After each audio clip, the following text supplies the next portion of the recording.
नमो तस् भगवतो अरहतो सम्मा सम्बुद्धस्स।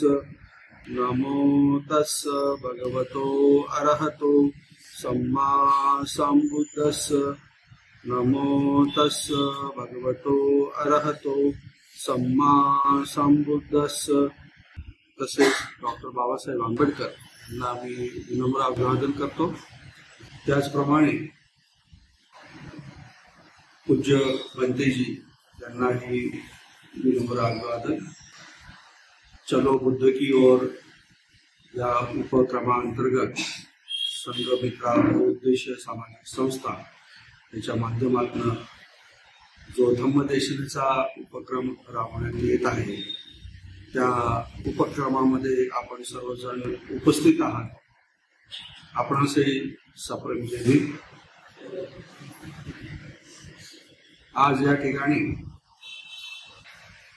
जी धम्मपद मधील पहिली जी गाथा जी आहे, 2 नंबरची गाथा, ती मागच्या वेळेस मी तुम्हाला व्यवस्थित समजून सांगितली। गाथा आणि कथा या दोन्ही, म्हणजे धम्मपद आणि कथा या दोन्ही ज्यावेळेस आपण ऐकतो त्यावेळेस खऱ्या अर्थाने आपल्याला भगवान बुद्धांनी जो दिलेला जो काही उपदेश जो आहे किंवा जो काही संदेश जो आहे तो आपल्याला माहीत होतो। परंतु मित्रांनो, मला एक या ठिकाणी सांगायचं आहे की नुसतं धम्मपद आणि त्याचा अर्थ किंवा कथा एवढंच समजून न घेता त्या धम्मपदामध्ये भगवान बुद्धांनी धम्म काय सांगितलं आहे हा जर आपण जाणून घेतला तर आपल्याला त्याचा अधिक लाभ होऊ शकतो। तर तोच प्रयत्न मी या ठिकाणी करणार आहे आणि नेहमीच करतो की जो धम्म उपासकाला स्वतःच्या जीवनामध्ये जीवन जगत असताना कसा लाभदायक ठरेल या प्रकारे धम्मदेशना देण्याचा प्रयत्न मी करीत असतो। तर या ठिकाणी तुम्हाला जी 2 नंबरची जी धम्मपद जे आहे, पुढचं आहे ते मनोपुपम्मा धम्मा मनोयमया मनोसेठा मनसाचे पसन्ने भासती वा करोती वा ततोदन सुखम अन्वेती छाया व अनुपायिती। आता या ठिकाणी ह्या पदामध्ये, या धम्मपदामध्ये किती फॅक्टर्स आलेले आहेत, किती विषय आहे बघा। एक मन हा एक विषय आहे, या धम्मपदामध्ये मन हा एक विषय आहे आणि मन हा विषय बुद्ध धर्मामध्ये प्रमुख विषय समजला जातो। कारण भगवान बुद्धांनी धम्मामध्ये जो मन जो आहे यावरच जास्तीत जास्त चिंतन, मनन, स्पष्टीकरण, त्याचं विभाजन हे करण्याचा प्रयत्न केलेला आहे।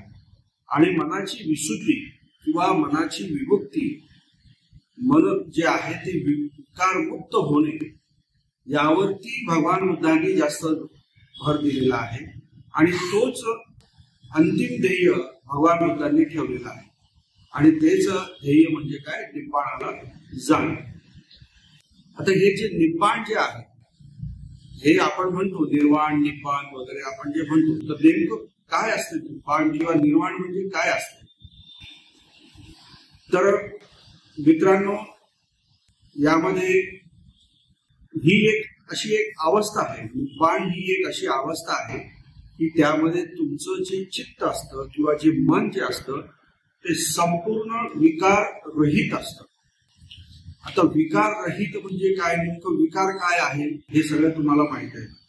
तर अविद्या ही जे आहे ते भगवान बुद्धांनी हा एक विकार सांगितलेला आहे आणि त्यामध्ये राग, द्वेष आणि मोह हे 3 मेजर फॅक्टर्स आहेत, म्हणजे महत्वाचे फॅक्टर आहेत। आणि त्यानंतर बाकीच्या जे काही अकुशल चेतसिका जे आहेत किंवा अकुशल चित्त जे आहे ते जे आहे, हे सर्व जे काही आहे ते काय भगवान बुद्धांनी विकारामध्ये त्याला काढलेलं आहे। त्यालाच डिफाईलमेंट्स म्हणतात इंग्रजीमधून त्याला डिफाइलमेंट्स म्हणतात. आणि प्रत्येक प्राणी जो आहे, हा प्रत्येक प्राणी ह्या विकारांनी ग्रस्त आहे. नुसतंच मनुष्य प्राणी आहे असं नाही. तर भगवान बुद्धांनी ह्या धम्मपदाच्या अनुषंगाने मन जे आहे त्या मनावरती जास्तीत जास्त म्हणजे संशोधन करून, चिंतन करून, मनन करून, ध्यान साधना करून ते जाणून घेण्याचा प्रयत्न केलेला आहे आणि तेच सगळं तुम्हाला समजून सांगितलेलं आहे. तर यामध्ये जे काही 4 प्रकारचे लोक जे आहे विभाजन केले म्हणजे अस्तित्व, हे जे काही संपूर्ण जग जे आहे, हे संपूर्ण जग 4 विभागामध्ये विभागलं गेलेलं आहे. त्यामध्ये पहिला भाग म्हणजे अपाय भूमी आहे. अपाय भूमी म्हणजे काय की ज्यामध्ये सर्व 4 पायाचे प्राणी, सरपटणारे प्राणी किंवा अधोगतीला जाणारे मनुष्य लोक वगैरे वगैरे अशा प्रकारचं जे ज्यांनी अकुशल कर्म केलेले असतात आणि त्या अकुशल कर्माच्या अनुषंगाने त्यांना त्याचे प्रायचित्त किंवा त्याचे कर्माचे फळ हे भोगतात, ते अपायगती भूमी असं त्याला म्हणतात. त्यानंतर कामसुगती भूमी आहे. कामसुगती भूमी म्हणजे काय की जे आपले जे काही सळायतन आहे, 6 इंद्रिय जे आहेत त्याच्या माध्यमातून आपण जे काही कुशल हे काही आपण ग्रहण करत असतो. काय आहे 6 इंद्रिय आपले? डोळे, कान, नाक, जिव्हा, तर काया म्हणजे त्वचा आणि मन. तर याच्या माध्यमातून आपण हे जग सगळं बघत असतो. तर याच्या माध्यमातून सुद्धा आपण कुशल आणि अकुशल हे सर्व काही आपण ग्रहण करत असतो.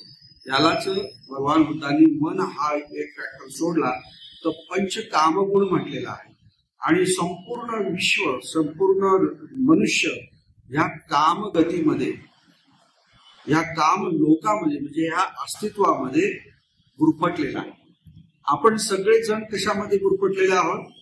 या 6 आयतनाच्या माध्यमातून जे काही आपल्याला हवंसं वाटतं, डिझायर, तृष्णा, इच्छा, त्यामध्ये आपण सगळेजण गुरफटलेला आहोत. त्यालाच भगवान बुद्धांनी कामलोक म्हटलेलं आहे. आणि ह्या कामलोकामध्ये मनुष्य लोक जो आहे म्हणजे आपलं मनुष्याचं जे अस्तित्व आहे, आपण मनुष्य म्हणून जे काही जन्माला आलेलो आहोत त्याच्या मागचेही काही भरपूर कारणं आहेत. कोणतीही गोष्ट ह्या जगामध्ये घडते ती विनाकारण घडत नाही. भगवान बुद्धांचा कारण भाव आपल्याला सगळ्यांना माहिती आहे. तर प्रत्येक प्राणी जन्म घेतो आणि मृत्यू पावतो, त्याचं प्रत्येकाचं कारण आहे. विनाकारण कोणतीही गोष्ट घडत नाही. कारण भाव भगवान बुद्धांनी सांगितलेला आहे. तर अशा प्रकारे ह्या पंचकाम गुण जे आहेत, हे जे लोक आहेत, मनुष्य लोक आहेत, त्यामध्ये सुद्धा जे चित्त आहे किंवा मन जे आहे ते पण भगवान बुद्धांनी सांगितलेलं आहे. त्या मनाच्या अवस्था सांगितलेल्या आहेत. त्याचबरोबर जे अपायगतीमध्ये जे लोक असतात त्यांच्या सुद्धा मनाची अवस्था सांगितलेली आहे. त्यानंतर रूपभूमी आणि अरूपभूमी असे 2 जे अवस्था ज्या आहेत, तर त्या ध्यानाच्या अवस्था आहेत. रूपभूमीमध्ये 4 ध्यान येतात. ते 4 ध्यान जे आहेत ते भगवान बुद्धांनी स्वतः आळार कलाम आणि उदक रामपुत्र यांच्याकडे जाऊन ते त्याची प्रॅक्टिस केली, त्याचा अभ्यास केला. त्यानंतर पुढचे जे 4 ध्यान आहेत ते 4 ध्यानाचा अभ्यास भगवान बुद्धांनी नंतर उदक रामपुत्र यांच्याकडे जाऊन त्याचा अभ्यास केला. ओके. तर ह्या रूपभूमीमध्ये आणि अरूपभूमीमध्ये सुद्धा, रूप म्हणजे काय? शरीर. बुद्धांच्या फिलॉसॉफीमध्ये रूप कशाला म्हटलं जातं? शरीराला म्हटलं जातं. तर ह्या रूपभूमीमध्ये सुद्धा चित्ताची एक वेगळी अवस्था असतात, चित्ताचे प्रकार असतात. आणि ह्या अरूपभूमीमध्ये सुद्धा चित्ताचे वेगवेगळे प्रकार असतात. तर आपल्याला ह्या रूपभूमीमध्ये किंवा अरूपभूमीमधले जे काही चित्ताच्या ज्या अवस्था आहेत हे प्राप्त करायला खूप कष्ट घ्यावं लागते. त्यात आपल्याला ते ध्यान करावं लागेल.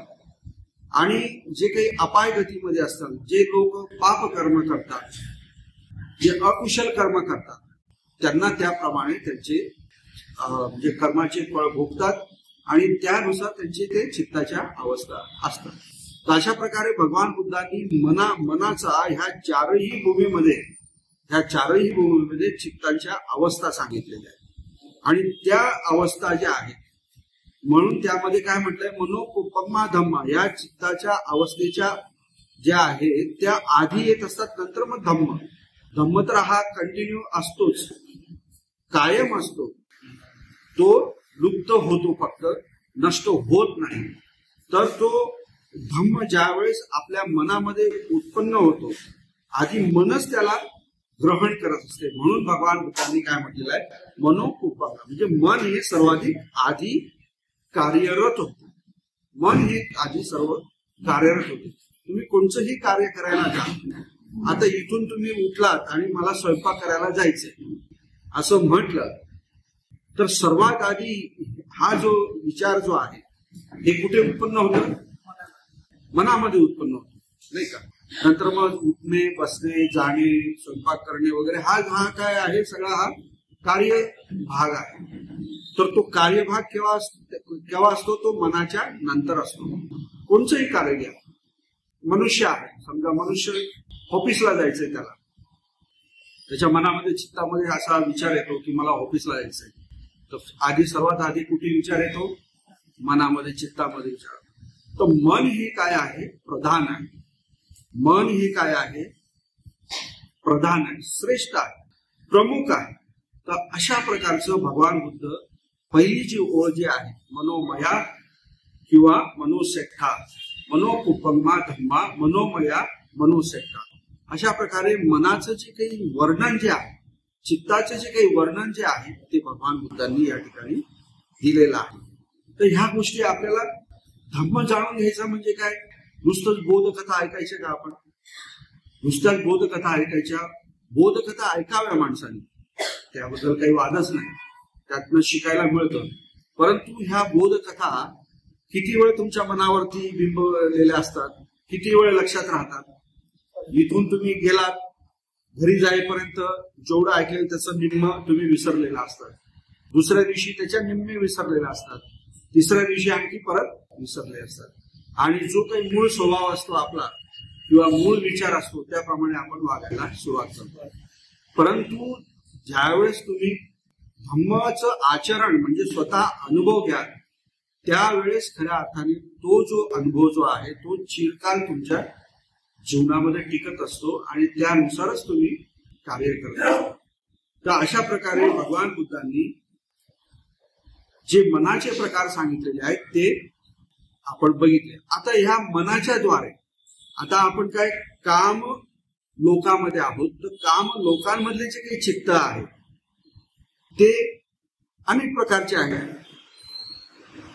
त्यामध्ये कामावचर आहे, नंतर रूपावचर आहे, अरूपावचर आहे. हे जे तुम्हाला मी आधी सांगितलं त्यामधले प्रत्येक पैसे आहेत. तर आपल्या धम्मपद गाथेप्रमाणे आपल्याला कोणत्या चित्ताच्या अवस्था बघायच्या आहेत, कोणत्या चित्ताचे प्रकार बघायचे आहेत आपल्याला, कामावचर.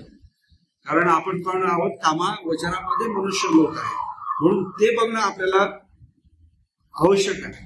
तर यामध्ये मनसाचे प्रसन्नेन भासती वा करोती वा, म्हणजे प्रसन्न मनाने जे करतो किंवा बोलतो असं भगवान बुद्धांनी म्हटलेलं आहे. आपण आधी मन हे श्रेष्ठ आहे हे बघितलं, सगळीकडे मनाचा काय म्हणतात त्याला प्राधान्य आहे बघितलं. आता ह्या मनाने आपण जर समजा जे काही करतो आणि बोलतो ते कसं असतं, मनसाचे जर सर मनाच्या द्वारे प्रसन्नेनं. आता हे जे प्रसन्नेनं हा शब्द आहे तोही मी मागच्या वेळेस तुम्हाला समजून सांगितलेला. तर हा प्रसन्न शब्द म्हणजेच काय, अभिज्ञा रहित, राग रहित, मोह रहित अशा मनाने जर समजा तुम्ही बोललात किंवा काही कार्य केलं तर काय होतं, म्हणजे कोणते चित्त तुमच्या याच्यामध्ये मनामध्ये उत्पन्न होतात. आता हे प्रसन्नेनं असल्यामुळे हे कुशलच चित्त असणार. प्रसन्न मनाने कोणी राग द्वेष मोह याच्या व्यतिरिक्त, याच्या रहित कोणी अकुशल कर्म करू शकतं का, करेल तर काय करेल, कुशलच काम करेल, नाही का. तर हे जे प्रसन्न जे चित्त जे आहे त्यालाच कुशल चित्त असं म्हटलेलं आहे. त्यालाच भगवान बुद्धांनी काय म्हटलेलं आहे, कुशल चित्त. आणि हे कुशल चित्त जे आहे ते भगवान बुद्धांनी 8 प्रकारचे सांगितले. ते 8 प्रकारचे चित्त आपल्या मनामध्ये असतात.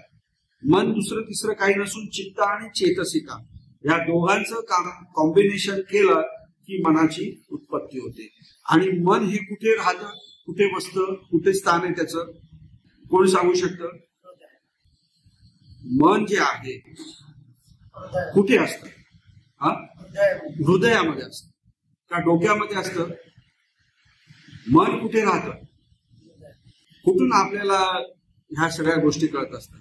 कुठून कळतात? कुठून कळतात?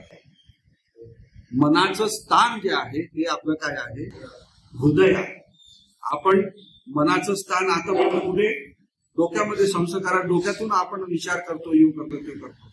परंतु दिल तो कुठे असतो? इथे असतो.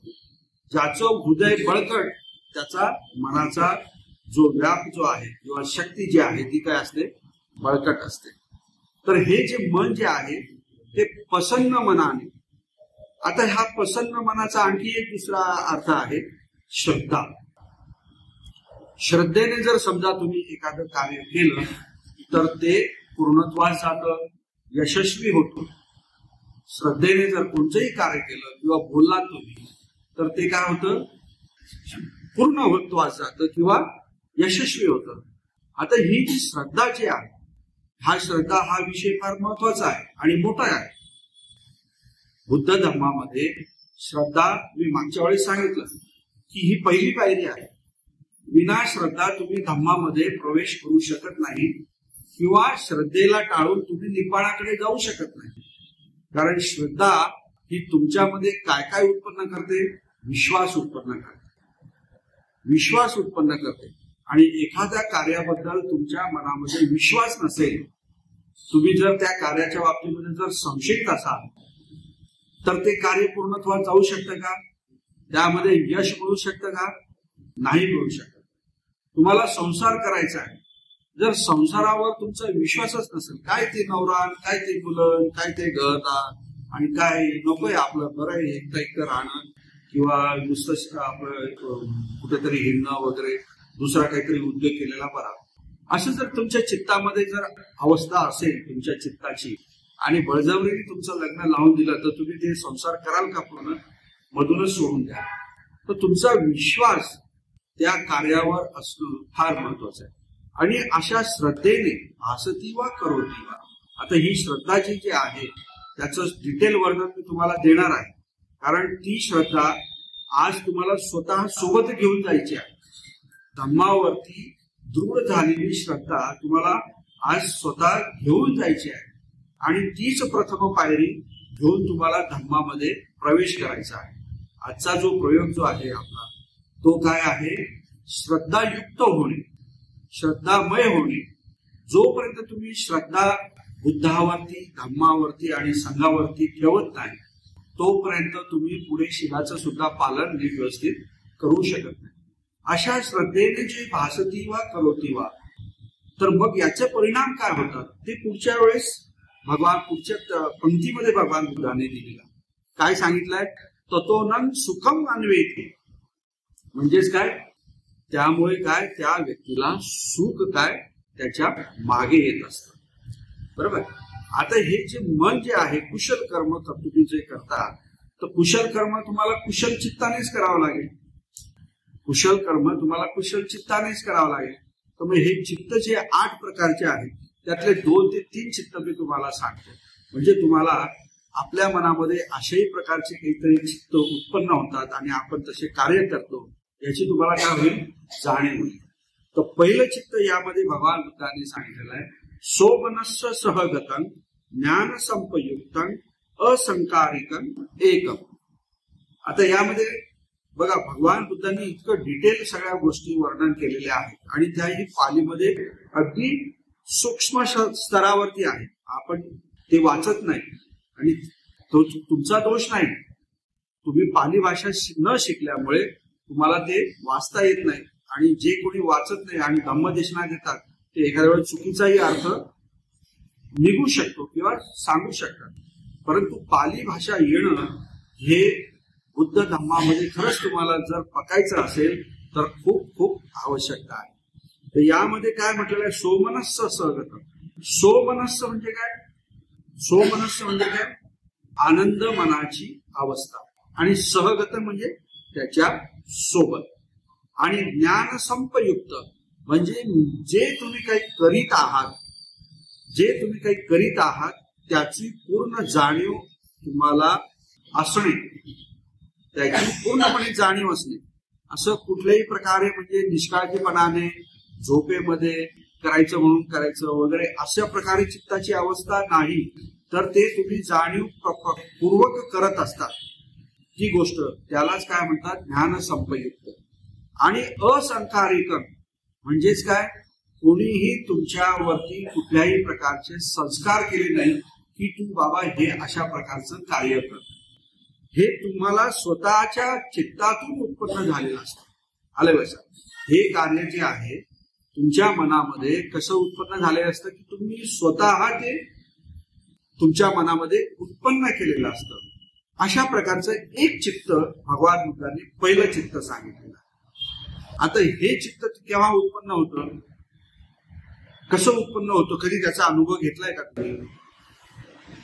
ज्यावेळेस तुम्हाला तुम्ही घरी असता, बरोबर, आणि शुक्रवार आलेला असतो आणि शुक्रवार आल्यानंतर तुमच्या मनामध्ये येतं की आज भालशंकर सरांचं काय आहे, लेक्चर आहे, आणि भालशंकर सर धम्मावरती लेक्चर देणार आहे, असा विचार तुमच्या मनामध्ये उत्पन्न झाला, बरोबर. आणि उत्पन्न झाल्यानंतर नाही, भालशंकर सर व्यवस्थित सांगतात, धम्मदेशना ऐकली पाहिजे, आपल्या फायद्यासाठी आहे, हे तुमच्या मनामध्ये आल्यानंतर तुम्ही काय होतात, प्रसन्न होतात, आनंदी होतात की नाही? आनंदी होतात. आनंदी होताना हे सहगत. आणि आनंदी झाल्यानंतर मी तिथे गेलं पाहिजे, मी तिथे बसलं पाहिजे, ही जी श्रद्धा भाव जे आहे तो तुमच्या मनामध्ये उत्पन्न होतो. आणि त्यानंतर हे करत असताना तुम्हाला पूर्णपणे जाणीव असते की मी हे करणार आहे किंवा करते आहे किंवा करतो आहे, की मला बुद्ध विहारामध्ये 7:30 वाजता जायचं आहे. कोणचं काम करायचं तुम्हाला? कुशल कर्म करायचे, नाही का? कुशल चित्ताने कुशल. बुद्ध विहारात जाणं हे अकुशल काम आहे का? कुशलच कर्म आहे. मग तुम्ही त्या मनामध्ये तुमच्या उत्पन्न होतं. आणि हे तुम्हाला कोणी सांगितलं असतं का घरामध्ये, हे 7:30 वाजले जा, लवकर जा, तिथे लेक्चर सुरू होईल, धम्मदेशना सुरू होईल, तुमच्या मनामध्येच ते आपोआप उत्पन्न झालेलं असतं. तर अशा प्रकारे कोणीही संस्कार न करता तुम्ही इथपर्यंत आलेले असतात. तर हे का येतात? कारण तुमच्या मनामध्ये श्रद्धा आहे, विश्वास आहे की बुद्ध धम्म आणि संघाच्या जे काही ज्ञान आहे या ज्ञानाने माझ्या जीवनामध्ये काय सुख येणार आहे, हा विश्वास आहे तुमचा, म्हणून तुम्ही इथपर्यंत येतात. तर अशा प्रकारचं हे एक प्रकारचं चित्त आहे. अशा प्रकारचं अनेक वेळा आपल्या मनामध्ये चित्त उत्पन्न होत असतं, कुशल चित्त. कोणाला मदत करायच्या वेळेस, नाही का, भिक्खू आपल्याला दिसले तर आपण त्यांना श्रद्धेने काय करत असतो, नमन करत असतो. कोणी एक म्हातारा माणूस अडचणीत असेल, रस्त्यावर असेल, त्याला रोड क्रॉस करत असताना आपण आपल्या मनामध्ये काय त्याच्याबद्दल द्वेष उत्पन्न होतो आणि मग नंतर आपण त्याला घेऊन येतो का? नाही. त्याच्या प्रती आपल्याला काय श्रद्धा, आदरभाव उत्पन्न होतो आणि आपण रोड क्रॉस करत असतो. असं हे एक प्रकारचं अनेक कुशल कर्म करत असताना आपल्या चित्ताची काय असते, अवस्था असते. आता हे जे आहे स्वतः केलं म्हणजे काय, असंकारिक. परंतु दुसऱ्याने जर सांगितलं तर मग ससंकारिक, म्हणजे कोणीतरी तुम्हाला हे करायला लावलेलं आहे. हे जे आहे ते काय 2 नंबरचं चित्त, बरोबर. आता हे जे चित्त आहे, हे चित्त जास्तीत जास्त आपल्या मुलांमध्ये आपल्याला बघायला मिळतं. अभ्यास करणे हे कोणतं कार्य आहे? कुशल कार्य आहे का अकुशल कार्य आहे? कुशल. आता कुशल कार्य आहे तर कुशल चित्तानेच ते तुम्हाला करावं लागणार. परंतु मुलं अभ्यास करतात का? मुलं अभ्यास करत नाही, त्यांना आपण करायला लावतो. की तू अभ्यास कर, म्हणजे काय, चांगलं कुशल कर्म कर, परीक्षेमध्ये पास होशील, चांगले मार्क मिळशील, मोठा साहेब होशील. तर हे आपण त्याला काय करायला लावतो, फोर्सली करायला लावतो, ससंस्कारिक, म्हणजे त्याच्यावर संस्कार करतो की बाबा अभ्यास कर अभ्यास कर, बरोबर. तर हे त्याला आपण करायला लावतो. हे अशा प्रकारचं पण चित्त आपल्या मनामध्ये उत्पन्न होतं की नाही का. आता हे मुलांनाच नाही तर आपण पती पत्नीला पण चांगल्या गोष्टी करायला सांगत असतो, किंवा समाजामध्येही आपण जे काही चांगलं काम करतो तर त्यावेळेसही इतरांना सांगतो.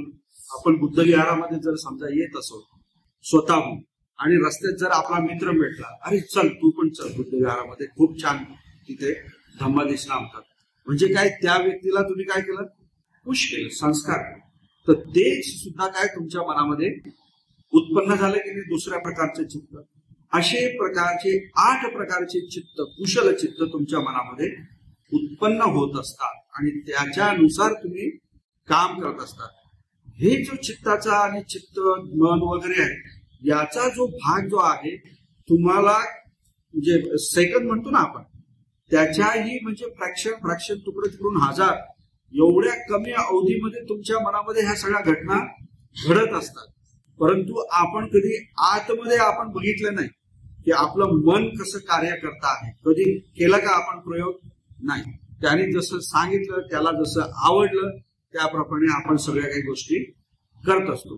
तर अशा प्रकारे हे जे काही 8 प्रकारचे जे काही कुशल चित्त जे आहे, ते कुशल चित्त सुद्धा भगवान बुद्धांनी या ठिकाणी सांगितलेले आहे.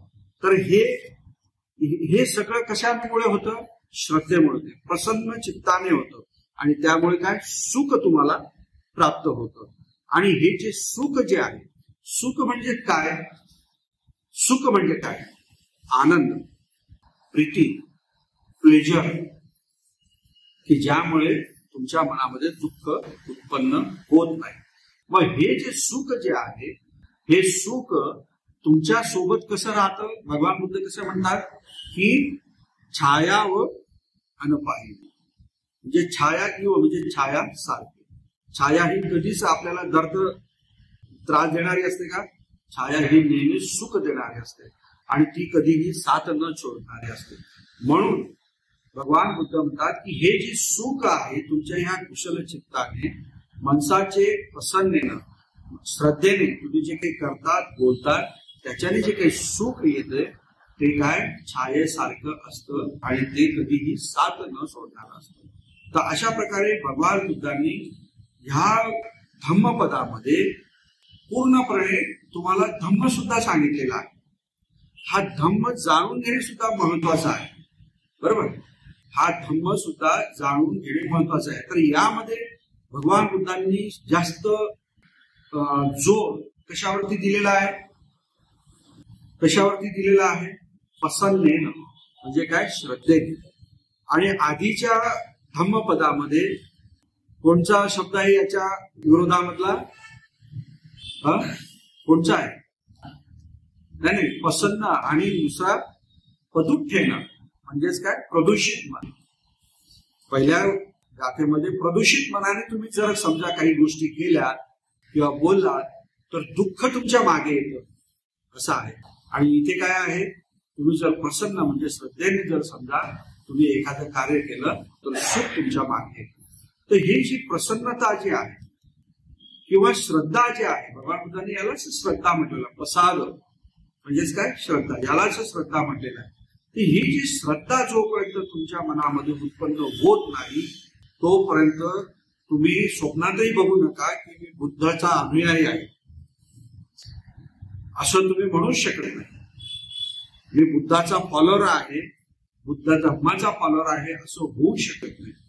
कारण बुद्धाचा फॉलोअर होण्यासाठी किंवा बुद्धांचा धम्माचा संघाचा अनुयायी होण्यासाठी 3 गोष्टी फार महत्वाच्या असतात. एक तर शिक्षा घेणं फार महत्वाचं असतं, म्हणजे परियत्ती, नाही का. धम्म काय आहे हे शिकणं महत्वाचं असतं. त्यानुसार मग ते जे शिकलेले तुम्ही असतात ते आचरणात कसं आणायचं, प्रॅक्टिकली कसं करायचं, जेव्हा तो दुसरा भाग जो आहे तो तुम्हाला करावा लागणार. आणि तिसरा जे प्रॅक्टिकल केलेला आहे त्याच्यातनं जो काही अनुभव तुम्हाला आलेला आहे तो अनुभव घेणं, या तिन्ही गोष्टी जर तुमच्या पूर्ण झाल्या तरच तुम्ही काय बुद्ध धम्माचे काय अनुयायी आहात. नुसता शिकला बौद्धिक स्तरावरती तरीही ते काय पुरे नाही किंवा बुद्धाचे अनुयायी. नुसतंच प्रॅक्टिकल करत राहिला परंतु अनुभव घेतलाच नाही, स्वतः शिलाचं पालन केलेलंच नाही, तर तसंही तुम्ही बुद्धाचे अनुयायी काही होऊ शकत नाही. आणि जर वेदना जे आहे, पटी वेदना जे आहे, अनुभव घेणे ते जर केलं तरच ह्या सगळ्या गोष्टी पूर्ण होतात. तर तुम्ही ह्या इथे येऊन तुम्ही काय करत आहात, तुम्ही इथे येऊन काय करत आहात, ह्या तिघांमधली कोणची पायरी तुम्ही करत आहात?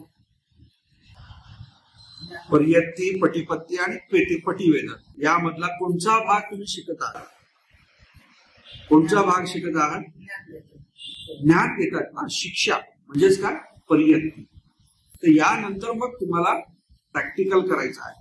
तर हे सर्व ऐकून घेतल्यानंतर मी जे काही तुम्हाला सांगितलेलं आहे त्याप्रमाणे ते आठवून माझ्या चित्तामध्ये, माझ्या मनामध्ये हे काही उत्पन्न होत आहे का, मी त्याप्रमाणे वागत आहे का, करत आहे का, याचा प्रयत्न करणे हे क्रमप्राप्त आहे.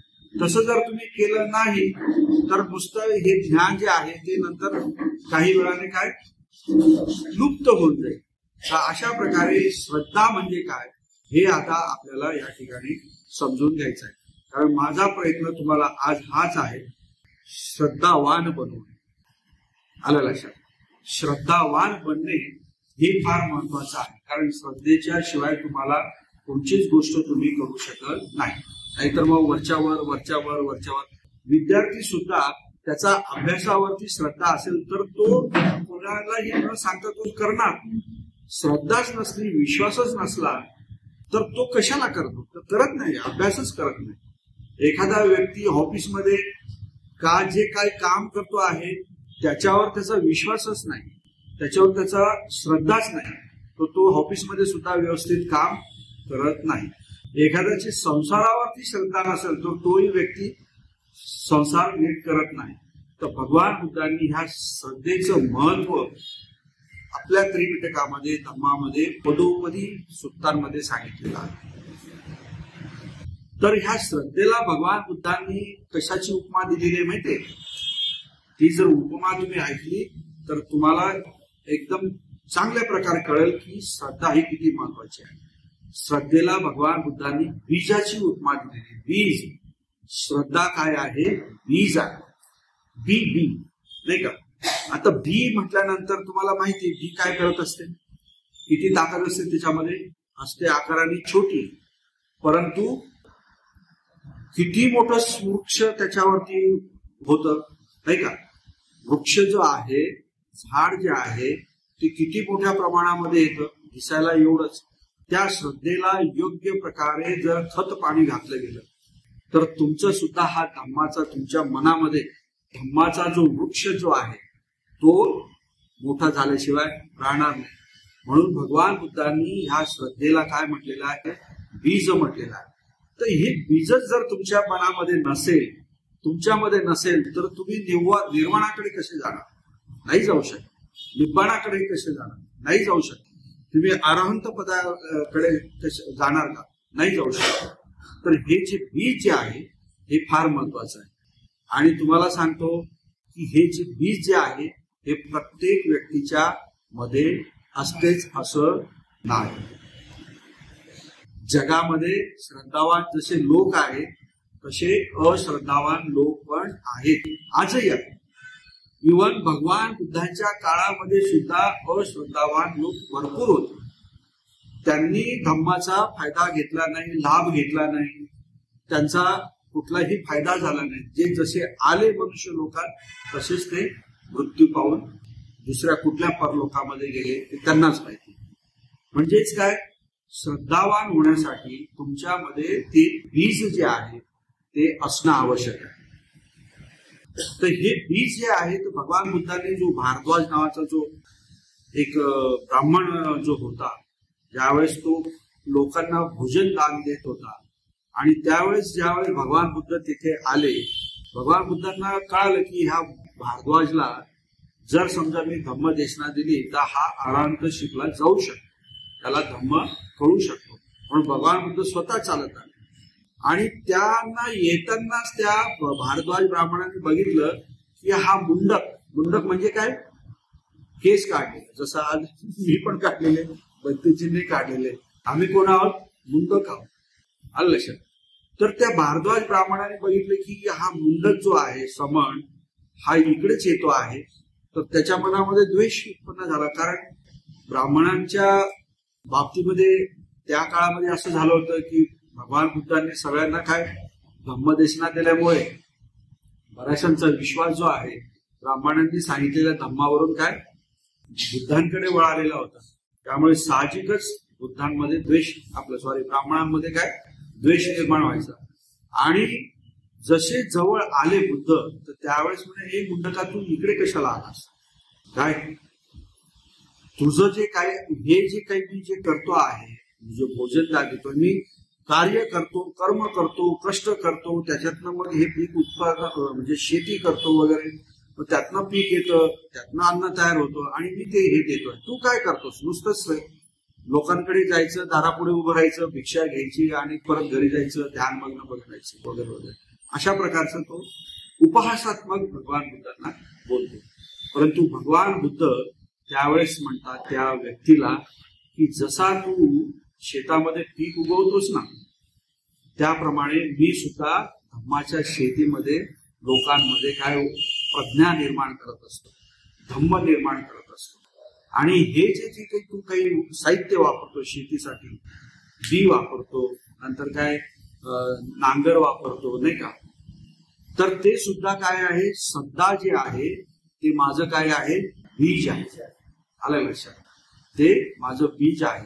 नंतर जे काही काय म्हणतात त्याला दोर, आपल्या बैलांना जे दोर असतात ना, ते काय आहे, ते काय आहे, प्रज्ञा आहे. म्हणजे ते तुम्हाला काय कुठे वर जायचं किंवा त्या बैलांची गती वगैरे सगळं काही हे आहे. तर भगवान बुद्ध जे काही शेतीसाठी वापरलेले जे काही अवजारं जे आहेत त्याची उपमा धम्मामध्ये देत असतात. उठ्ठी म्हणजेच काय, पाऊस. आता शेताला पाऊस तर आवश्यकच आहे नाही का, पण तसंच धम्मामध्ये सुद्धा उठ्ठी जे आहे ते पाऊस जे आहे तो सुद्धा आवश्यक आहे. तर अशा प्रकारे भगवान बुद्ध पूर्ण त्या भारद्वाजला श्रद्धेचं महत्व सांगतात, ते बीज आहे असं सांगतात. त्याचबरोबर भगवान बुद्ध श्रद्धा हे बल आहे, श्रद्धा हे इंद्रिय आहे असं म्हणतात. आता तुमच्यामध्ये जर श्रद्धा नसेलच तर तुम्ही काहीच करू शकत नाही, आणि श्रद्धा जर असेल तर ती पण कमी जास्त प्रमाणामध्ये असते, प्रत्येकामध्ये भरपूर असते श्रद्धा असं काही नाही. बघा तुम्हाला एक उदाहरण देतो. मुंबईचे लोक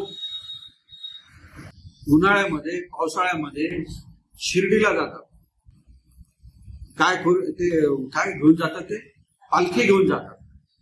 पालखी घेऊन जात असताना त्यांच्या पायामध्ये काही नसतं, यववनीला जातात. एक उदाहरण देतो मी तुम्हाला मी काही तसं करा किंवा तसं श्रद्धावान व्हा असं सांगत नाही, पण श्रद्धेचं बळ सांगते तुम्हाला. फक्त तेवढंच आपल्याला त्यातनं शिकायचं आहे.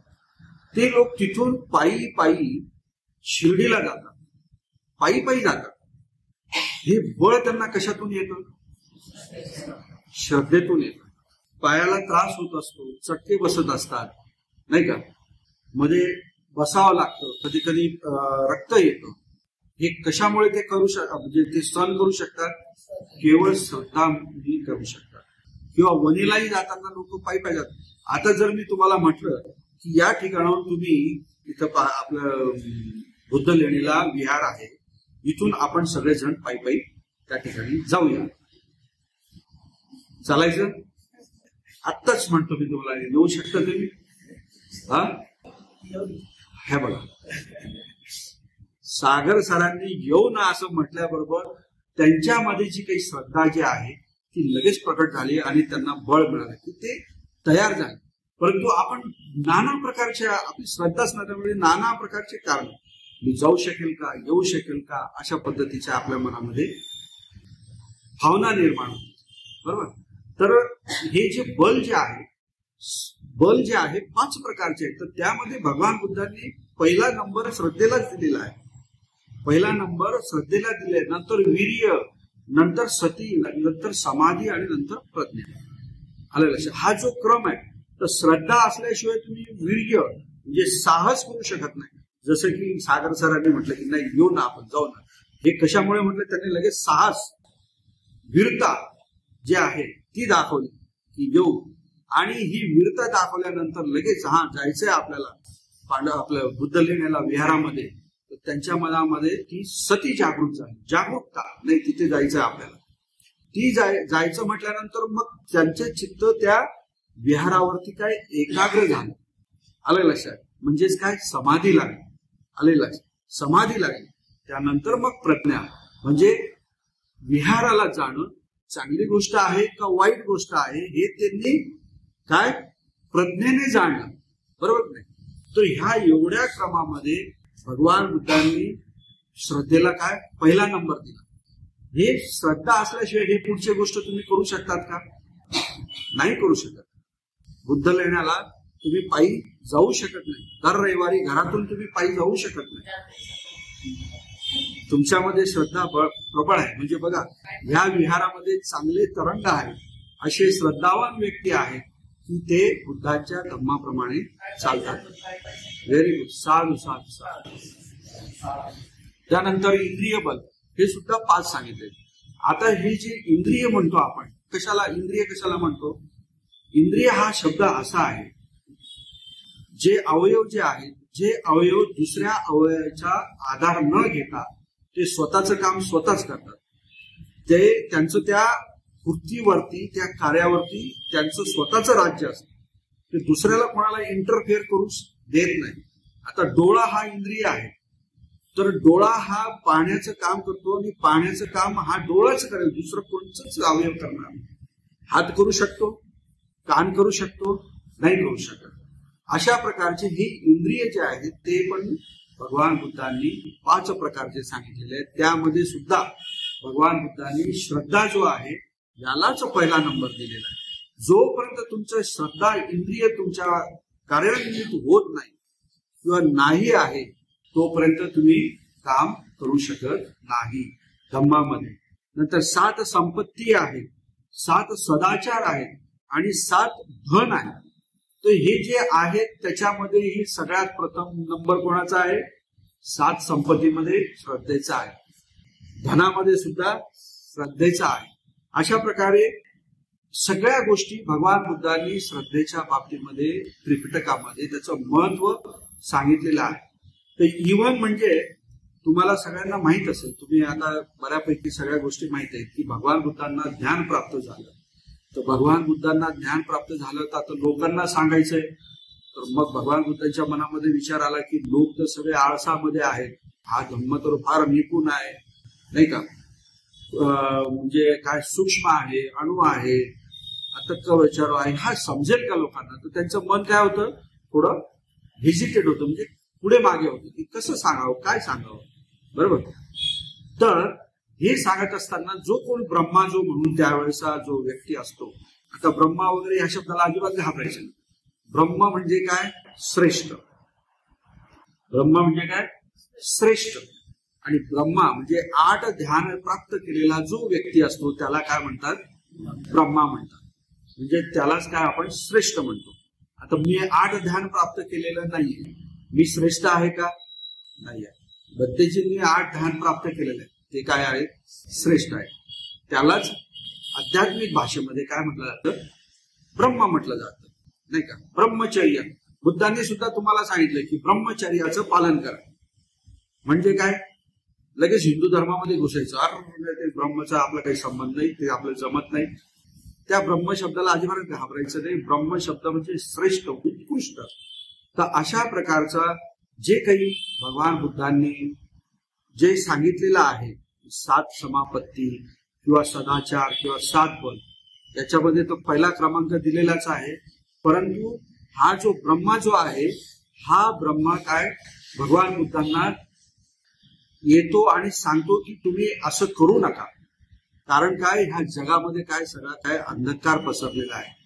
अंधकार पसरलेला आहे. तुम्हाला असं वाटतं की लोक अश्रद्धावान आहेत, परंतु काही लोक सुद्धा या ठिकाणी श्रद्धावान आहेत त्यांच्यासाठी ह्या धम्माचे दार तुम्ही उघडा, अपारुता म्हणजे दरवाजे उघडा ह्या श्रद्धावान लोकांसाठी. म्हणजे त्या ठिकाणी सुद्धा त्या सहमपती जो ब्रह्मा जो आहे त्याला सुद्धा श्रद्धावान लोकांसाठी भगवान बुद्धांनी धम्म सांगावा अशी त्याची इच्छा होते आणि तो त्यांना याचना करतो. आणि ही याचना करण्याची प्रथा ही पूर्वीपारपासून परंपरागत चालत आलेली आहे. ती आताही आपण आपल्या पंडितजींना धम्मदेशना सांगतो, करायला बोलतो त्यावेळेस याचना करतोच नाही. तुम्ही घेतली असेल याचना, बरोबर.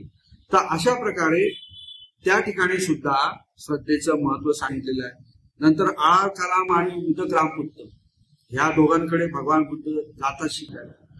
जे काही ते सांगतात ते भगवान बुद्धांना बऱ्यापैकी लवकर कळतं आणि ते लगेच आचरणात आणतात किंवा आत्मसात करून घेतात. परंतु ज्या कारणासाठी ते बाहेर पडलेले असतात दुःख शोधण्यासाठी ते तिथं काही त्यांना मिळालेलं नसतं. त्यामुळे ते भगवान बुद्ध काय म्हणतात की मला जे काही पाहिजे होतं ते इथे मला काही मिळालं नाही. आणि हे जे काही गोष्टी ह्या गोष्टी मला धम्म जो सांगितलेला आहे आळार कलाम किंवा उदक रामपुत्र यांच्यामध्ये सुद्धा श्रद्धा आहे, वीर्य आहे, सती आहे, समाधी आहे, प्रज्ञा आहे. ते तर माझ्यामध्ये पण आहे. मह्यंपी अति श्रद्धा म्हणजे माझ्या सुद्धा मध्ये आहे. म्हणजे भगवान बुद्ध सुद्धा श्रद्धावान होते हे लक्षात येतं की नाही. स्वतः त्यांनी म्हटलंय मह्यंपी अति श्रद्धा, हे भगवान बुद्धांच्या तोंडात म्हटलं उदाहरण आहे. तर भगवान बुद्ध जर जे कार्य त्यांनी हाती घेतलं त्याच्यावर जर त्यांची श्रद्धा नसती किंवा विश्वास नसता तर घराच्या बाहेरून पडले असते का? नसते पडले, नाही का. म्हणून हे जी श्रद्धा जी आहे ती श्रद्धा भगवान बुद्धांनी पदोपदी क्षणोक्षणी उपासकांना सांगितलेली की तुम्ही श्रद्धावान बना. श्रद्धेने काय होतं? श्रद्धाय ओघम तरती. भगवान बुद्ध म्हणतात की श्रद्धेने तुम्ही काय महापूर सुद्धा ओलांडून जाऊ शकता, पार करू शकता. महापूर, तर महापूर तर तुम्ही बघितलाच असेल. त्याच्यामध्ये तर सगळेच घरं दारं झाडी मोठमोठे दगड उलमडून पडतात, वाहून निघून जातात. परंतु तुमच्यासारखा व्यक्ती जर तुमच्यामध्ये श्रद्धा जर असेल तर तो सुद्धा तुम्ही पार करून जाता.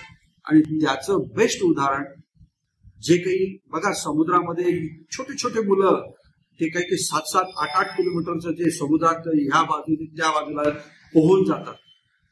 त्यांच्यामध्ये काय असते? विश्वास असतो की नाही मी हे करणार, मी जाणार. म्हणूनच तर ते करू शकतात की नाही. समुद्र सुद्धा पार करू शकतो. एखादा जर व्यक्ती नाव घेऊन त्यांनी जर म्हटलं की नाही मला सगळं नावेने फिरायचं आहे, जाऊ शकतो. जर त्याच्या मनामध्ये विश्वास असेल, श्रद्धा असेल तर तो जाऊ शकतो. आणि हिंदू धर्मामध्ये काय आहे, मुस्लिम धर्मामध्ये काय आहे, हीच श्रद्धा आहे. या श्रद्धेच्या बळावरच ते काही लोक काम करत असतात. आलं लक्षात. परंतु त्यातनं त्यांना त्याच्यातलं काही फळ मिळतं असं नाही. ते फक्त श्रद्धा व्यक्त करत असतात. परंतु मी तर म्हणतो ती त्यांची श्रद्धा पण नाहीये. आलं लक्षात. ती त्यांची काय आहे? अंधश्रद्धा आहे. जर एखाद्या मूर्तीच्या पुढे उभं राहून तुम्ही फक्त एखाद्या बालकाने म्हटलं की मला पास होऊ दे आणि अभ्यास केला नाही, परीक्षेला गेला तर तो पास होणार आहे का? नाही होणार. ही काय आहे त्या मुलाची, त्या मूर्तीवरची अंधश्रद्धा आहे. ज्या गोष्टीमुळे तुम्हाला फल मिळत नाही, कुशल फल मिळत नाही, त्या गोष्टीवर श्रद्धा ठेवणं म्हणजे अंधश्रद्धा आहे. मग आता ही अंधश्रद्धा कशी तयार होते व्यक्तीची, त्याबद्दलही भगवान बुद्धांनी सांगितलेलं आहे. अंधश्रद्धा कशी तयार होते?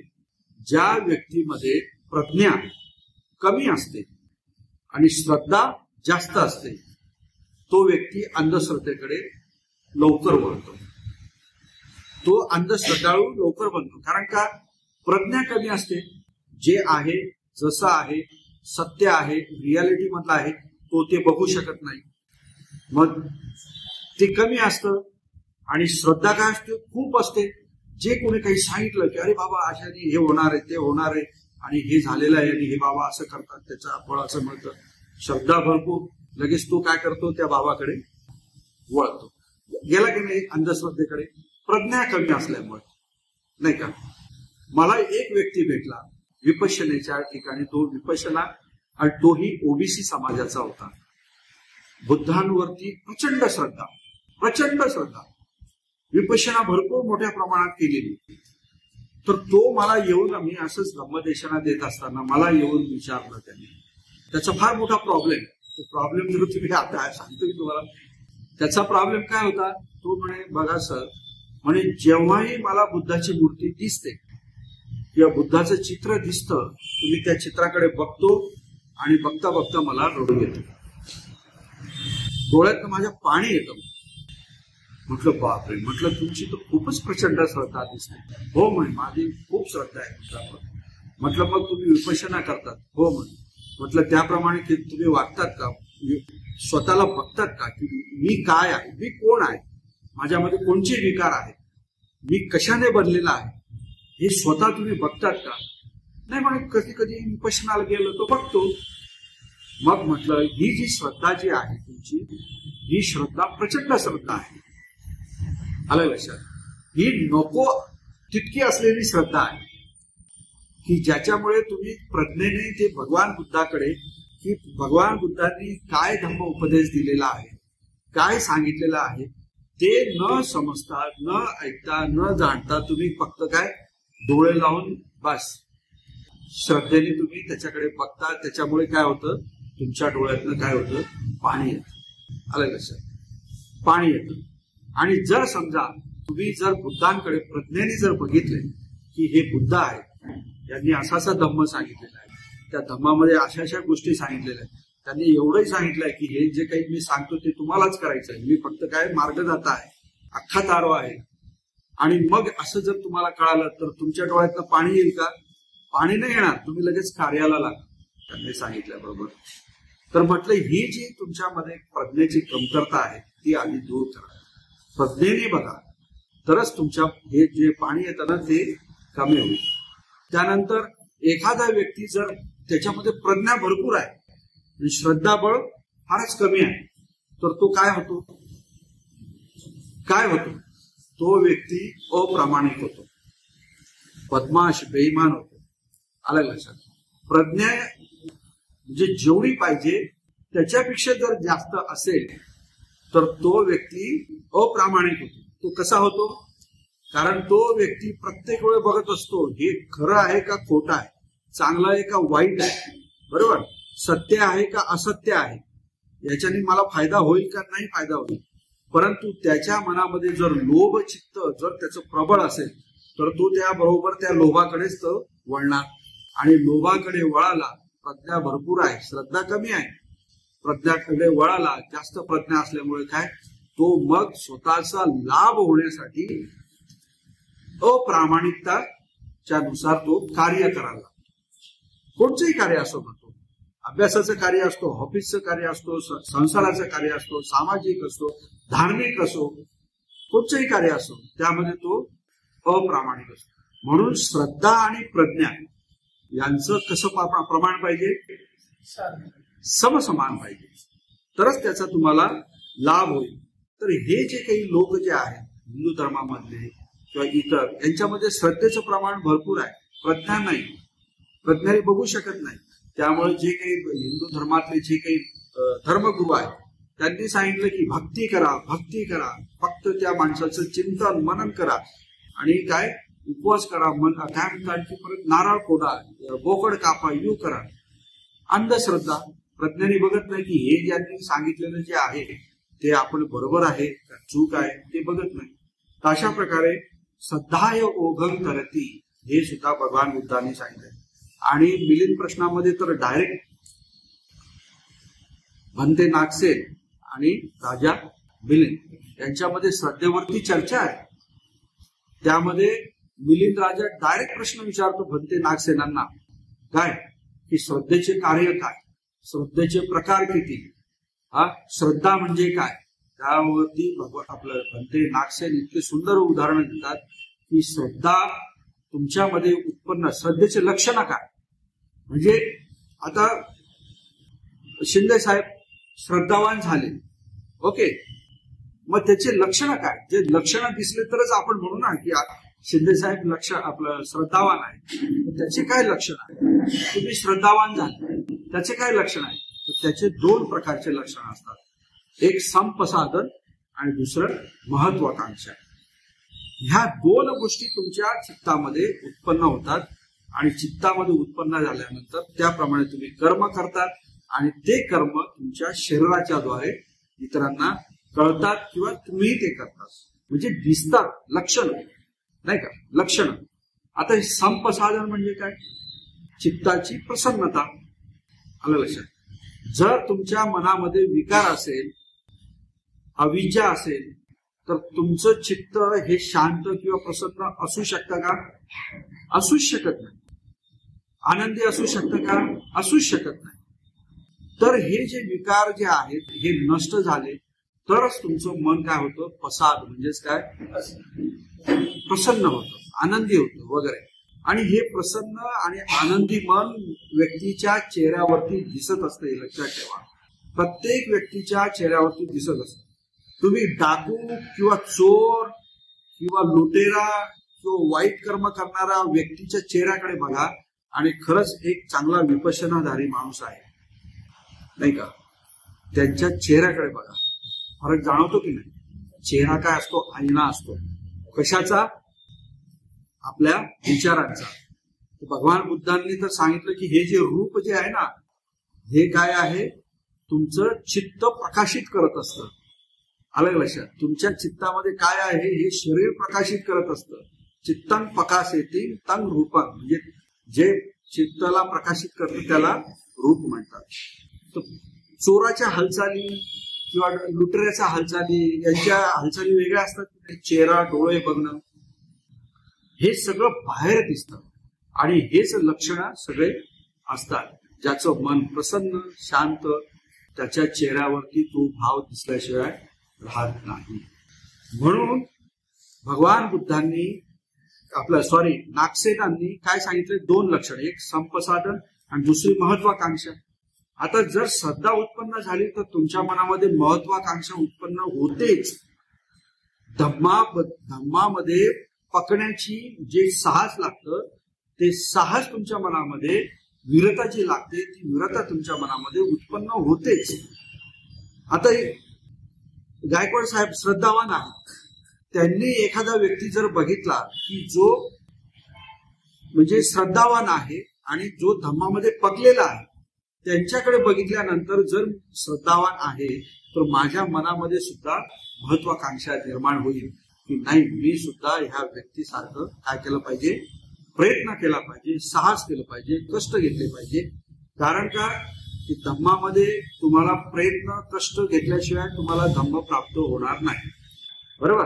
म्हणजे तुम्ही 100 युद्ध जिंकले तरी ते तुम्ही युद्ध जिंकले असं मानत नाही धम्म.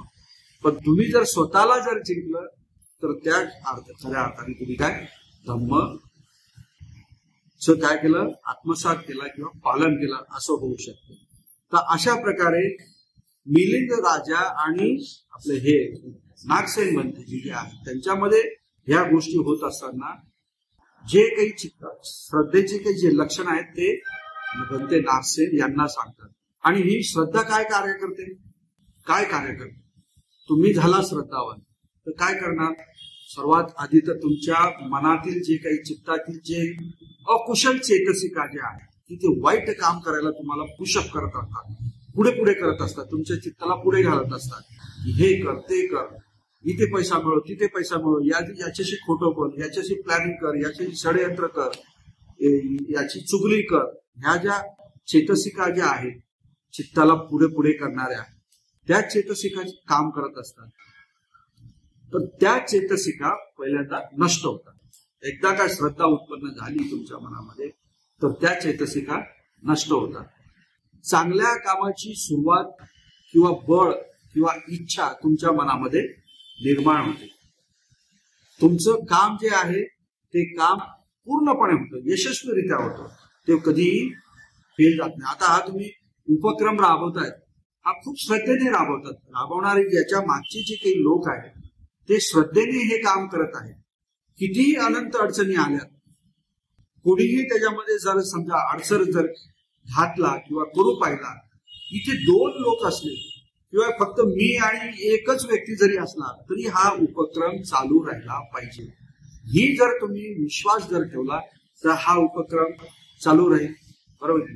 तर अशा प्रकारे ही श्रद्धा सुद्धा हे कार्य करत असते आणि ती तुरटीचं काम करत असते.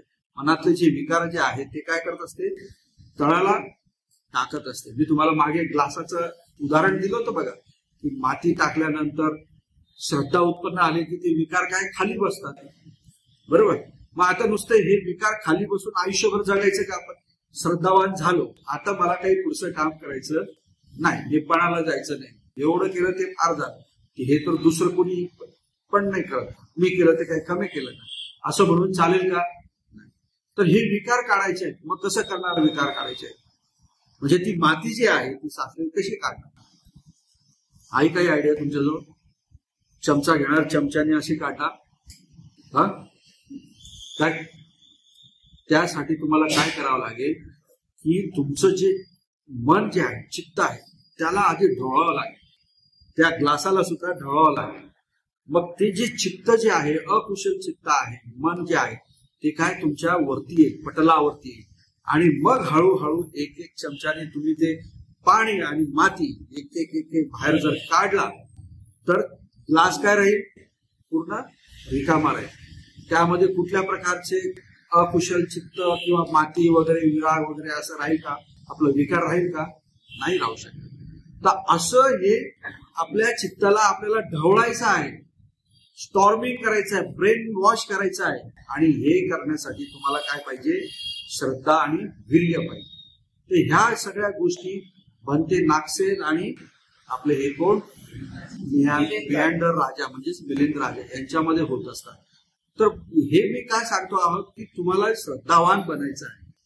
आलं लक्षात? मी हे उदाहरण काय देतो आहे, तुम्ही श्रद्धावान बनायचं आहे. तुम्ही बघा, एक ही गोष्ट झाल्यानंतर उद्यापासून किंवा आतापासूनच तुमच्या मनामध्ये कुशल विचार येण्याला सुरुवात होईल. कोणाबद्दल राग असेल, अरे इसने मेरा ये किया था, छोड़ देगा, सोडून देईल. कारण हा जो राग जो आहे, हे जे विकार जे आहे, आपण जे मानेवरती घेऊन बसतो ना मनात, हे कशासारखं आहे माहितीये का? जे बैल जे गाडी घेऊन जातात तर त्यांच्या मानेवरती जे जू असतं की नाही, ते ओढत घेऊन जातात. तसं त्या प्रकारे आपण आपल्या मनामध्ये हे विकार घेऊन हे ओझं ना जीवनभर वाहत असतो. इतरांच्या बाबतीमध्ये जीवनभर वाहत असतो. जसं की जीव उतरलं की त्या बैलांना किती हायसं वाटतं. चला, एकदा प्रयत्न करा, तुम्हीही तुमच्या मनातले विराग जे आपलं विकार जे आहे, राग जे आहे, मोह आहे, ते एकदा फक्त एक क्षण, मला आता कोणाबद्दलही द्वेष नाही, मला कशाबद्दलही मोह नाही, मला कशाबद्दलही राग नाही, एकदा फक्त असा अनुभव करून बघा, किती हलकं वाटतं. मला मोकळं वाटतं, कुठलं टेन्शन नाही, काय नाही, फ्री आहे. आणि याच्या माध्यमातून लोक तुमच्या जवळ येतील, मैत्री भावना वाढेल. तर ह्या अशा प्रकारे भगवान बुद्धांनी जे काही सांगितलं ते मिलिंद राजा आणि नागसेन यांच्या याच्यामध्ये आहे. त्यानंतर दीघ निकायामध्ये ब्रह्मजाल जो आहे, मध्यम निकायामध्ये, त्यामध्ये सुद्धा भगवान बुद्ध म्हणतात, यथावा पण एके बोलतो समन ब्राह्मणा सद्धा देयानी भोजनानी भुंजित्वा ते एव रूपम विसुख दर्शनं अनुयुक्ता विहरंती. म्हणजे हे जे काही समण आणि ब्राह्मण जे आहे, जे श्रद्धेने दिलेले जे काही भोजन आहे ते ग्रहण करत असतात. भंतेजींना तुम्ही बोलवतात ते काय विना श्रद्धा बोलवतात का? नाही. तिथे सुद्धा बघा भगवान बुद्धांनी श्रद्धानी देयानी भोजनानी, हे जे आहे ते भुंजित्वा म्हणजे ते ग्रहण करून हे सगळे समण ब्राह्मण काय फिरत असतात. आणि मग त्यानंतर भगवान बुद्ध सगळ्यात महत्वाची गोष्ट जे धम्मामध्ये फार आवश्यक आहे ती म्हणजे सम्मादिट्ठी, सम्यक दृष्टिकोन. आणि ह्या सम्मादिट्ठीचं मूळ जे आहे ते काय आहे? श्रद्धा आहे. ही श्रद्धा जर उत्पन्न झाली तुमच्या मनामध्ये तर तुम्हाला सम्मादिट्ठी योग्य दृष्टिकोन तुम्हाला प्राप्त होतो. आणि अष्टांगिक मार्गामध्ये पहिला नंबर सम्मादिट्ठीचाच आहे. तुम्हाला जर सम्मादिट्ठी प्राप्त नाही झाली तर बाकीचे जे 7 अंग जे आहेत ते 7 अंग तुम्हाला कळणार नाही किंवा तुम्ही ते प्राप्त करू शकणार नाही किंवा त्यानुसार आचरण पण करू शकणार नाही. अशा प्रकारे भगवान बुद्धांनी सम्मादिट्ठी म्हणजे काय, योग्य दृष्टिकोन.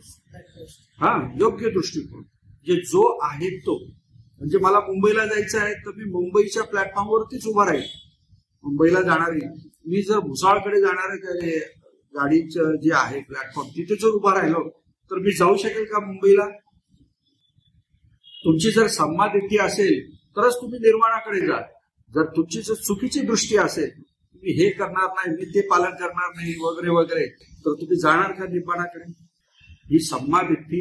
आता तो सम्मादिट्ठीचा पण एक मोठा विषय आहे, त्याच्यावरही एक लेक्चर होऊ शकतं, पण ती सुद्धा तुम्हाला असणं काय आहे, आवश्यक आहे. तर अशा प्रकारे भगवान बुद्धांनी निब्बाणाला जाणारे 2 प्रकारचे लोक सांगितले. एक सद्धाचरित आणि दुसरा काय श्रद्धा विमुक्त. बघा आता ह्या श्रद्धेचं महत्व किती आहे बघा. आता तुमच्यामध्ये श्रद्धा जर असली तर तुम्ही बाकीचं काम कमी केलं, म्हणजे धम्मामध्ये प्रज्ञेने जर समजा तुम्ही काम कमी केलं तरी चालेल, पण योग्य श्रद्धा असली तरी सुद्धा तुम्ही विमुक्त होऊ शकता, निब्बाणाला जाऊ शकता. श्रद्धा 2 प्रकारे विमुक्त होतात लोक, एक प्रज्ञा विमुक्त आणि एक श्रद्धा विमुक्त. तर श्रद्धेने सुद्धा तुम्ही विमुक्त होऊ शकता. आणि जर समजा तुम्ही सदाचरित असाल, श्रद्धेने वागणारे जर लोक असाल, तर तुम्ही सदाचरित असल्यामुळे तुम्ही सदाचरित सुद्धा होऊ शकता. असे हे श्रद्धेचे भगवान बुद्धांनी उदाहरणं दिलेले आहेत. आणखी उदाहरण असं दिलेलं आहे की जे जगामध्ये जे काही लोक जे आहेत ते 6 प्रकारचे चरित आहेत. म्हणजे त्यांच्या 6 प्रकारच्या चर्या असतात. 6 प्रकारच्या. तर कोणकोणत्या आहेत त्या? काही लोक रागचरित असतात, काही लोक मोहचरित असतात. रागचरित म्हणजे लोभाने वागणारे, फक्त फायदा लोभ, काय पाहिजे हे पाहिजे ते पाहिजे. दुसरा द्वेषचरित, आयुष्यभर दुसऱ्याचा द्वेष करीत आहे, म्हणजे काय द्वेषचरित. तिसरा मोहचरित, म्हणजेच काय, जे आहे ते न बघता काही व्यर्थ काम करणे, बडबड करणे, उपद्व्याप करणे, बरोबर. त्यानंतर पहिला नंबर जो दिलेला आहे 4था तो श्रद्धाचरित. आलं लक्षात? याच्यामध्येही श्रद्धाचरित दिलेला आहे. म्हणजे जो श्रद्धेने सगळ्या ज्या काही गोष्टी करीत असतो तो व्यक्ती धम्मामध्ये सक्सेस होत असतो. हे सुद्धा भगवान बुद्धांनी सांगितलेलं आहे. हे मी का सांगतोय की ह्या गाथेमध्ये, या पदामध्ये प्रसन्नेन हा शब्द आलेला आहे. आणि प्रसन्नेन हा शब्द जो आहे हा याचा अर्थ काय होतो? श्रद्धेने. आलं लक्षात? प्रसन्न मनाने. तर तुम्ही हे जे काही प्रसन्न मनाने जे काही काम करणार आहात तर त्याने तुम्हाला काय सुख हे मिळणारच आहे. तर हे जे काही श्रद्धा जे आहे, ही श्रद्धा आपण कोणाकोणावर ठेवली पाहिजे? कोणावर ठेवली पाहिजे? पहिली प्रथम बुद्धांवर ठेवली पाहिजे, दुसरं धम्मावर ठेवली पाहिजे, तिसरं संघावर ठेवली पाहिजे. का बुद्धांवर का ठेवली पाहिजे? कारण बुद्ध काय, यथावादी तथा कार्य. जे सांगतात ते तसंच करतात किंवा जे करतात तेच सांगतात. तुम्ही श्रद्धा असं करू शकता काय, जो व्यक्ती बोलतोय आणि करतो जो वेगळं आहे त्याच्यावर याचा काय भरोसा म्हणशील? हा आता काय सांगतो दुसऱ्यांना, तर काही श्रद्धा ठेवू शकता का? भगवान बुद्ध तसे नव्हते. जे काही सांगितलं त्या पद्धतीने त्यांनी केलेलं आहे. त्यांनी जे काही केलेलं आहे त्याच पद्धतीने ते सांगितलेलं आहे. तर अशा पद्धतीने या ठिकाणी भगवान आपलं श्रद्धा जी आहे ती भगवान बुद्धांवरती ठेवली पाहिजे, धम्मावरती ठेवली पाहिजे आणि संघावरती ठेवली. आणि शेवटचा एक 5 मिनिटाचा टॉपिक मी तुम्हाला सांगतो की श्रद्धा ह्या 5 प्रकारच्या असतात. आता त्या 5 प्रकारच्या श्रद्धेमध्ये तुम्ही कुठे आहात याचं आपण परीक्षण करू आणि आपला विषय संपवून टाकू. तर कोणत्या असतात श्रद्धा जगामध्ये? पहिले तर अश्रद्धावान लोक असतात, बरोबर, की जे त्यांच्यामध्ये श्रद्धाच नसते. त्याला पुतुजन म्हटले आहे आपल्या बुद्धांच्या धम्मामध्ये. पुतुजन आलं लक्षात? श्रद्धावान म्हणजे काय? अश्रद्धावान. ते तुम्ही आहात का? नाही.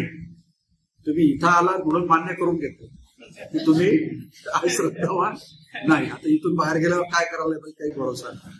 ओके. दुसरा जो श्रद्धावान व्यक्ती जो असतो आपला दुसरा श्रद्धेचा, त्याला ओकप्पना म्हणतात. म्हणजेच काय? कंपित, विचलित. म्हणजे त्याची श्रद्धा जी असते ना ती बुद्धांच्या बाबतीत, धम्माच्या बाबतीमध्ये कशी असते की तो शिकायला तो नाहीच म्हणतो. अलग लक्षात? धम्म शिकायला नाही म्हणतो, बुद्ध शिकायला नाही म्हणतो, जाणून घ्यायला नाही म्हणतो, परंतु त्याच्यावरती इतके प्रश्न तो उपस्थित करतो या सगळ्या गोष्टींवरती की हे मग भगवान बुद्ध तुम्ही पुनर्जन्म म्हणता, मग पुनर्जन्म भगवान बुद्धांनी नाही सांगितलं तर मग हे कसं काय झालं? तिथे तो अडकतो. आत्मा नाही सांगितलं मग आत्मा तुम्ही कसे काय सांगता येऊ झाला अडक.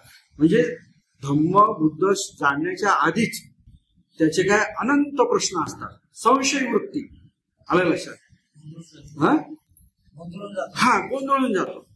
म्हणजे धम्म जाण्याच्या आधीच त्याच्या मनामध्ये असंख्य संशय नंतर प्रश्न उपस्थित होत असतात.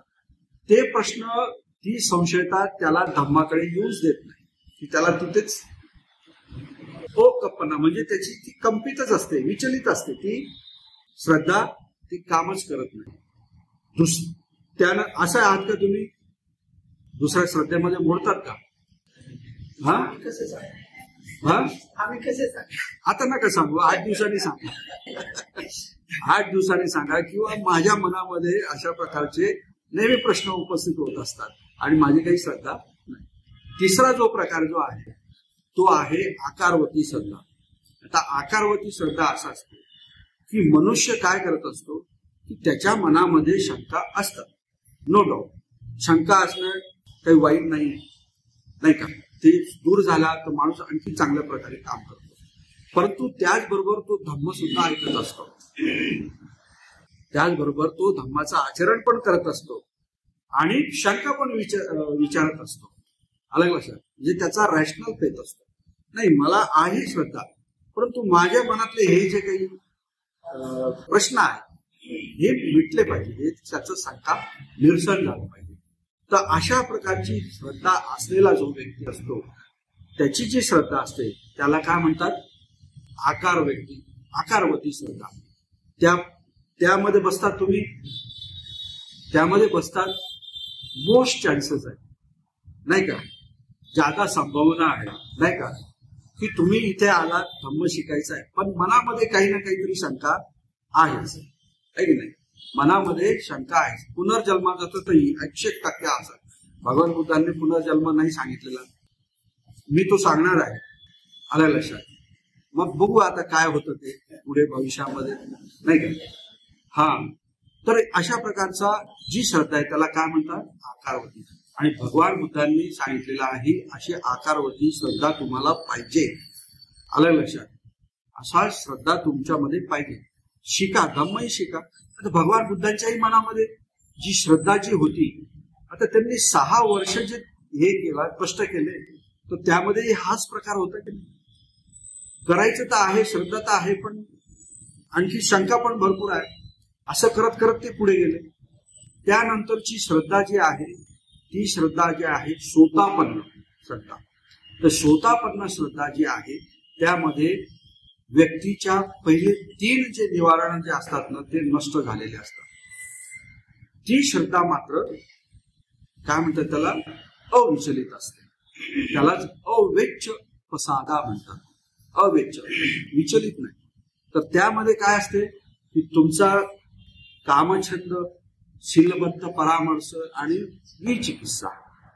विचिकित्सा नाही म्हणायचं, विचिकित्सा, चिकित्सा. तर ह्या 3 गोष्टी ज्या आहेत त्या नष्ट झालेल्या असतात. तुम्ही श्रोतापन्न म्हणजे निब्बाणाकडे जाणारा जो प्रवाह आहे त्याच्यामध्ये तुम्ही पडलेले असतात. तर अशा व्यक्तीची जी काही श्रद्धा असते ती जी असते त्याला काय म्हणतात? अवेच्य प्रसादा. म्हणजेच काय? अविचलित श्रद्धा. आणि नंतर सगळ्यात शेवटची जी असते ती श्रद्धा म्हणजे काय? आर्य पुद्गल श्रद्धा, आर्य श्रद्धा.